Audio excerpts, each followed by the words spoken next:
한때 무한한 성장을 거듭하며 세계 경제의 엔진이라 불렸던 거대한 제국, 중국의 화려한 커튼 뒤에서 지금 차가운 몰락의 전조가 시작되고 있습니다. 오늘날 중국의 경제적 위상은 마치 모래 위에 쌓은 거대한 성처럼 위태롭고, 그 균열의 틈새로 쏟아져 나오는 지표들은 우리가 알던 중국의 종말을 예고합니다. 세계 금융의 중심지라 자부하던 상하이의 가장 번화한 거리에서도 이제는 사람들의 활기찬 웃음소리 대신 텅 빈 상가 유리창에 붙은 임대 딱지만이 가득합니다. 월 임대료가 수천만 원을 호가하던 금싸라기 땅의 상권들이 단돈 몇만 원에도 세입자를 구하지 못해 99%의 가치가 증발해버린 것이 지금 중국의 실상입니다. 14억 인구라는 거대한 소비시장과 세계의 공장이라는 수식어는 이제 과거의 유물이 되었으며, GDP 세계 2위라는 화려한 숫자조차 그 진위가 의심받고 있습니다. 중국 경제 몰락의 첫 번째 신호는 바로 부동산 시장의 처참한 붕괴인데, 이는 단순한 경기 침체를 넘어 국가 존립의 기반을 흔드는 거대한 재앙이 되었습니다. 중국 전체 자산의 70%가 부동산에 묶여있는 기형적인 구조 속에서 부동산 가격의 하락은 중산층의 붕괴와 소비 심리의 완전한 실종을 의미하는 것입니다.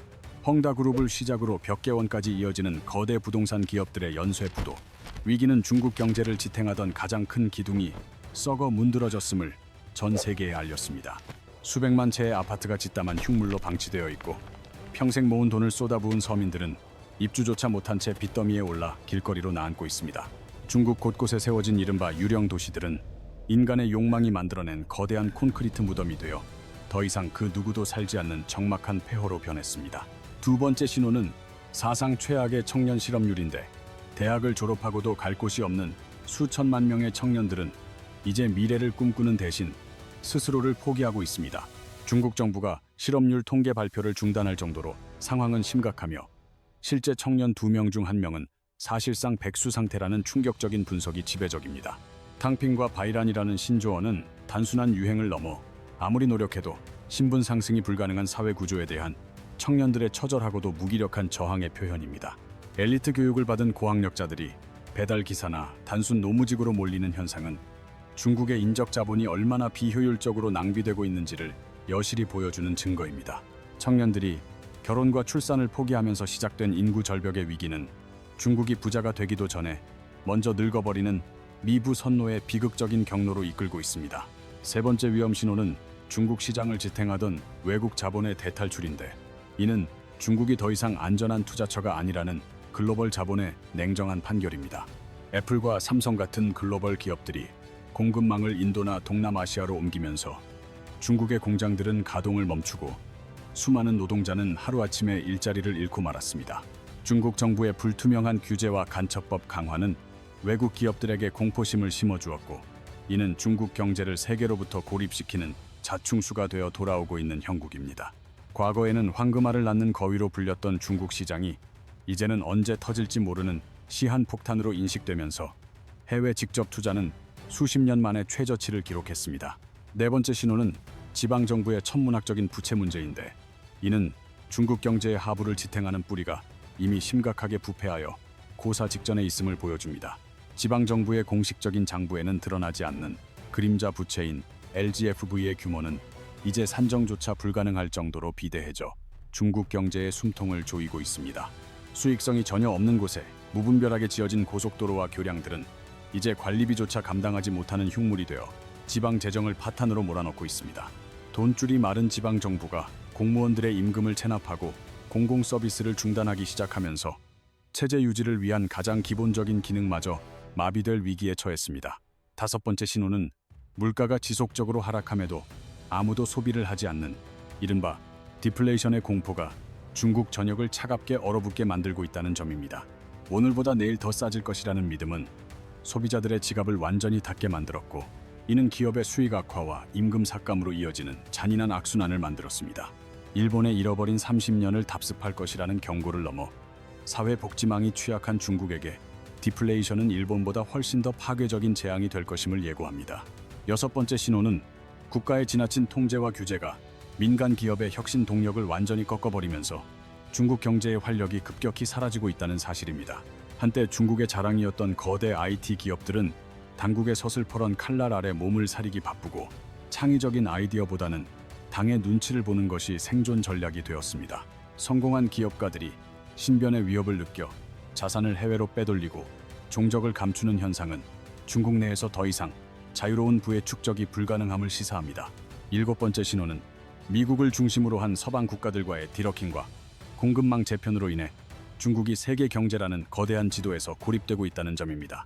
첨단 반도체와 핵심 기술에 대한 수출 통제는 중국의 기술 굴기를 정면으로 겨냥하고 있으며 이는 중국의 미래 산업 경쟁력에 회복 불가능한 타격을 입혔습니다. 이제 전 세계 기업들은 메이드 인 차이나를 대체할 새로운 생산 기지를 찾아 떠나고 있으며 중국은 더 이상 매력적인 세계의 시장이 아닌 위험한 전장이 되었습니다.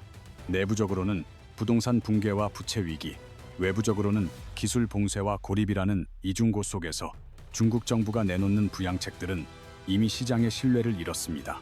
램찔식 처방으로 버티기에는 위기의 골이 너무 깊으며 근본적인 구조 개혁 없이는 거대한 공룡이 쓰러지는 것을 막기에는 역부족인 상황에 직면해 있습니다.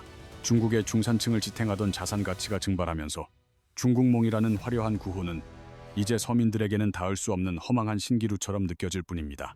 특히 2026년은 중국 경제에 있어 운명을 가를 역사적인 분기점이 될 것으로 보이는데 이는 그동안 누적된 모든 모순이 한꺼번에 터져 나오는 해이기 때문입니다. 중국의 15차 5개년 계획이 시작되는 첫 해이자 급격한 인구 감소의 영향이 실물 경제에 본격적인 충격을 주기 시작하는 시점이 바로 2026년입니다. 국제금융기구들은 중국의 성장률이 0%대로 추락하거나 심지어 마이너스 성장을 기록할 수 있다는 암울한 전망을 내놓으며 대재앙의 서막을 경고하고 있습니다. 중국 경제의 몰락은 단순히 한 나라의 문제가 아니라 그들과 밀접하게 연결된 대한민국을 포함한 전 세계 경제 체제를 뒤흔들 강력한 쓰나미가 될 것입니다. 이제 우리는 중국 이후의 세계를 준비해야 하는 냉혹한 현실 앞에 서 있으며 다가올 대격변의 파고 속에서 어떻게 살아남을지 치열하게 고민해야 합니다. 중국 경제의 가장 거대한 뇌관은 바로 지방 정부들이 숨겨둔 LGFV라 불리는 음성적인 부채들이 언제 터질지 모르는 임계점에 도달했다는 사실입니다. 수조 달러에 달하는 이 천문학적인 빚은 공식 통계에도 잡히지 않은 채 중국 금융 시스템의 뿌리를 안쪽에서부터 서서히 썩게 만들고 있습니다. 지방 정부들은 과거 부동산 개발업자들에게 땅을 팔아 부족한 예산을 충당해 왔지만 이제 땅을 사줄 업자도 건물에 입주할 사람도 사라져버렸습니다. 세수 확보가 불가능해진 지방 도시들은 이제 공무원들의 월급을 깎거나 아예 지급하지 못하고 있으며 이는 공공 서비스의 질적 저하로 이어지고 있습니다. 길거리에 가로등이 꺼지고 쓰레기가 방치되며 대중교통 운행이 중단되는 풍경은 한때 화려했던 중국의 도시들이 기능적 마비 상태에 빠졌음을 보여줍니다. 더욱 심각한 것은 이러한 재정난이 결국 서민들의 안전과 복지를 책임져야 할 사회 안전망을 가장 먼저 무너뜨리고 있다는 비극적인 현실입니다. 여덟 번째 신호는 중국 내 자산가들의 뱅크런 조짐과 자본 유출인데 이는 국가 시스템에 대한 상류층의 신뢰가 완전히 바닥났음을 의미합니다. 중소은행들이 예금 인출을 제한하고 문을 닫기 시작하자 평생 모은 돈을 찾지 못한 시민들의 분노가 거리 곳곳에서 시위로 번져가고 있습니다. 부유층은 이미 금이나 외화를 매집하며 탈중국을 준비하고 있으며 이는 중국 내 가용 자본을 메마르게 하여 경기 회복을 더욱 불가능하게 만듭니다. 아홉 번째 신호는 중국이 야심차게 추진했던 1대1로 사업의 참담한 실패와 이로 인해 주변국들로부터 외면받기 시작했다는 국제적 고립입니다. 막대한 자금을 쏟아부어 건설한 해외 인프라들이 채무 함정이 되어 돌아오자 협력 국가들은 중국과의 관계를 끊고 서방 세계로 고개를 돌리고 있습니다. 세계의 중심이 되겠다는 중화 사상의 오만함은 외교적 마찰을 자초했고 이제 중국은 지구촌에서 가장 환영받지 못하는 거대한 섬으로 남게 되었습니다. 열 번째 신호는 중국 제조업의 상징이었던 저렴한 노동력이라는 무기가 고령화와 인건비 상승으로 인해 그 경쟁력을 완전히 상실했다는 점입니다. 베트남, 인도, 멕시코가 새로운 세계의 공장 자리를 꿰차면서 중국의 공업단지들은 거대한 기계들의 무덤이 되어 적막감만이 감돌고 있을 뿐입니다. 기술 혁신을 통해 돌파구를 찾으려 했지만 원천 기술의 부재와 서방의 촘촘한 기술 봉쇄망은 중국의 반도체 굴기를 처참하게 굴절시켰습니다. 11번째 신호는 중국 사회 전반에 퍼진 극심한 빈부격차와 이로 인한 사회적 갈등이 폭발 직전의 압력밥솥처럼 위험 수위에 도달했다는 것입니다. 상위 1%가 국가 자산의 상당 부분을 독점하는 동안 대다수 서민은 치솟는 물가와 낮은 임금 사이에서 하루하루 생존을 걱정해야 하는 처지입니다. 시진핑 주석이 내세운 공동부유라는 슬로건은 결국 부유층의 재산을 갈취하여 당의 지배력을 강화하는 도구로 전락하며 민간 경제의 의욕을 꺾었습니다. 12번째 신호는 중국 내부의 정보 통제와 검열이 강화될수록 역설적으로 체제의 불안정성이 가속화되고 민심이 이반되고 있다는 명확한 증거입니다. 진실을 말하는 입을 막고 통계 수치를 조작하여 눈을 가려도 배고픔과 실망감이라는 본능적인 감각까지 통제할 수는 없는 법이기 때문입니다. 중국 경제의 13번째 신호는 에너지 자급자족의 실패와 자원 안보의 위기이며 이는 거대 공장의 가동을 멈추게 할 치명적인 아킬레스건이 되고 있습니다. 대외 의존도가 높은 에너지 구조 속에서 국제 정세의 변화는 중국 내 전력난을 수시로 야기하며 생산 라인을 마비시키는 최악의 변수로 작용합니다. 14번째 신호는 시진핑 3기 체제의 장기 집권에 따른 정치적 경직성으로 인해 경제적 유연성이 완전히 사라지고 오직 이념만이 우선시되는 현실입니다. 경제 관료들의 전문적인 목소리는 힘을 잃었으며 모든 의사결정이 한 사람의 입만 바라보는 기형적인 구조는 위기 대응 능력을 제로로 만들었습니다. 15번째 신호는 중국판 나스닥이라 불렸던 시장의 시가총액이 증발하며 개미 투자자들의 분노가 공산당의 체제 안정까지 위협하고 있다는 사실입니다. 주식시장의 붕괴는 단순한 금융사고가 아니라 중국 정부가 시장을 통제할 수 있다는 신화가 깨졌음을 상징하는 아주 뼈아픈 대목이기도 합니다. 16번째 신호는 극심한 환경오염과 기후변화로 인한 막대한 사회적 비용이 경제 성장의 발목을 잡으며 매년 천문학적인 손실을 내고 있다는 점입니다. 탄소 중립이라는 글로벌 기준에 맞추기 위해 투입되는 막대한 비용은 가뜩이나 메마른 중국 기업들의 자금줄을 더욱 옥죄는 독이 되어 돌아옵니다. 17번째 신호는 중국 내 소수민족과의 갈등과 지역 간 불균형이 심화되며 내부로부터의 분열 가능성이 어느 때보다 높아졌다는 경고입니다. 동부 연안의 화려한 도시들과 달리 내륙의 낙후된 농촌 지역은 마치 100년 전으로 돌아간 듯한 참담한 빈곤의 굴레에서 벗어나지 못하고 있습니다. 18번째 신호는 세계적인 고금리 기조 속에서 위안화 가치가 폭락하며 발생하는 자본 유출과 수입 물가 폭등이라는 이중고의 압박입니다. 환율 방어를 위해 쏟아붓는 외환 보유고는 바닥을 드러내기 시작했고 이는 중국 금융 시스템의 마지막 보루가 무너지고 있음을 시사하는 지표입니다. 19번째 신호는 중국의 교육 시스템이 창의적인 인재를 길러내는 대신 체제 순응적인 기계들만을 양산하며 미래 경쟁력을 스스로 갉아먹는 현실입니다. 획일화된 교육을 받은 젊은이들은 급변하는 AI 시대의 파고를 넘기에 역부족이며 이는 중국의 기술 자립 꿈을 영원한 미완으로 남게 할 것입니다. 20번째 신호는 중국 정부의 공식 데이터와 현장의 체감 경기가 극단적으로 괴리되면서 그 누구도 정부의 발표를 믿지 않는 신뢰의 붕괴입니다. 가짜뉴스보다 더 무서운 가짜 통계는 시장의 예측 기능을 마비시켰으며 이는 잠재적 투자자들을 중국 시장에서 완전히 등 돌리게 만들었습니다. 이제 중국은 90년대 일본이 겪었던 잃어버린 10년을 넘어 구조적 붕괴라는 더 깊고 어두운 터널로 진입하고 있다는 것이 전문가들의 공통된 의견입니다. 성장의 달콤한 열매에 취해 개혁의 골든타임을 놓쳐버린 대가는 혹독하며 14억 인구는 이제 집단적인 빈곤의 공포 앞에 직면해 있습니다. 거대한 용의 형상을 했던 중국 경제는 이제 비대해진 몸집을 지탱하지 못한 채 스스로의 무게에 짓눌려 서서히 쓰러져가는 안쓰러운 모습입니다. 중국의 몰락은 단순한 가설이 아닌 수많은 데이터가 가리키는 필연적인 결론이며 우리는 이 거대한 붕괴가 가져올 후폭풍에 대비해야만 합니다. 우리가 목격하고 있는 중국의 붕괴는 결코 단기간에 해결될 수 있는 가벼운 감기가 아니라 수십 년간 잘못 쌓아온 구조적 모순이 터져나오는 중병입니다. 과거의 영광에 사로잡혀 현실을 직시하지 못한 대가는 혹독하며 이제 중국 인민들은 국가가 약속했던 풍요로운 미래가 깨진 조각들을 마주하고 있습니다. 화려한 마천루의 불빛 뒤에 가려진 농민공들의 눈물과 꿈을 잃은 청년들의 한숨은 지표상에 나타나지 않는 중국 사회의 가장 아픈 상처이기도 합니다. 자국 우선주의와 패권 전쟁에 몰두하는 동안 정작 내부의 민생은 처참하게 무너졌고 이는 공산당의 일당 독재 체제에 대한 잠재적 불만으로 쌓이고 있습니다. 역사적으로 경제적 풍요가 사라진 자리에는 항상 정치적 격동이 뒤따랐으며 중국 또한 이러한 역사의 거대한 수레바퀴에서 자유로울 수 없을 것입니다. 이제 중국 정부가 할 수 있는 선택지는 그리 많지 않으며 무리한 부양책으로 시간을 벌 것인지 아니면 뼈를 깎는 구조 개혁에 나설 것인지의 기로에 섰습니다. 하지만 이미 비대해진 기득권층과 이념 중심의 통제 시스템은 개혁의 동력을 상실하게 만들었고 이는 결국 더 큰 파국을 불러올 도화선이 됩니다. 중국과 지리적, 경제적으로 가장 밀접하게 연결된 대한민국에게 중국의 몰락은 강 건너 불구경이 아닌 우리 앞마당에 닥친 생존의 문제입니다. 대중국 수출 비중이 높았던 우리 기업들은 이미 체질 개선을 서두르고 있으며 탈중국을 넘어 새로운 글로벌 시장을 개척하는 것만이 유일한 살 길입니다. 중국의 빈자리를 채울 새로운 기회는 인도와 동남아시아 그리고 북미 시장의 재편 과정에서 나타날 것이며 이를 선점하는 자가 다음 시대를 지배합니다.